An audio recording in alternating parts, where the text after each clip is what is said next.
Once again, this is me, your Ate Jen, ang inyong Ate Jen na Palangaram Vlogger. So, for today's video ay may sasagutin ako na comment dito sa aking isang post.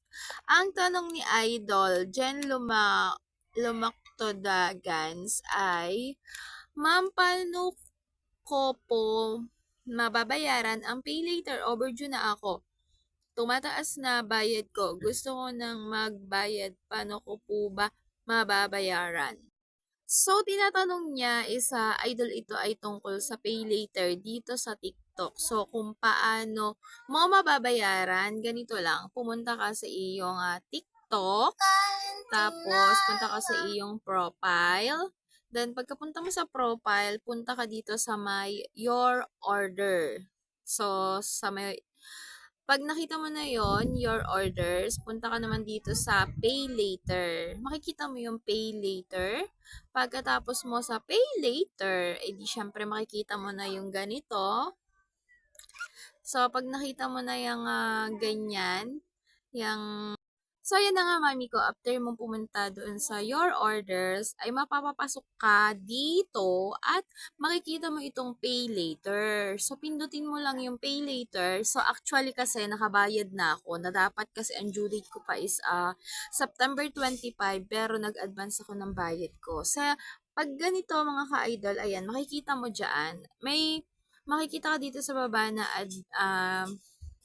payment. So, kasi advance payment yung nakalagay sa akin. Basta dito mo lang siya makikita.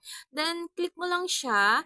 And then, ayan, mga ka-idol, ganyan mangyayari.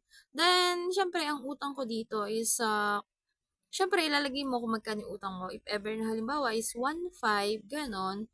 O, edi, continue mo lang, ganan-ganan. Tapos, mamimili ka kung saan mo pwedeng bayaran. So, yan. Pagka, pwede mo i-link dito yung iyong CashG or Paymaya or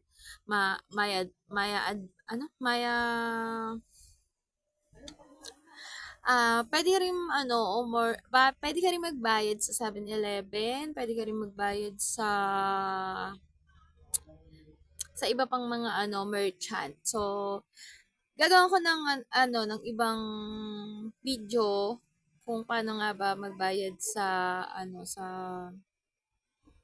dito nga sa pay later sa TikTok. Basta doon mo lang makikita yon sa pay later. Pindutin mo yon tapos mag-add ka ng iyong CashG account or ng Paymaya or basta kung anong gagamitin mong pambayad. So, ayun lang. Sana yung nasagot ko ang iyong katanungan. Once again, this is me, your Ate Jan, ang inyong Ate Jan na pala nga vlogger.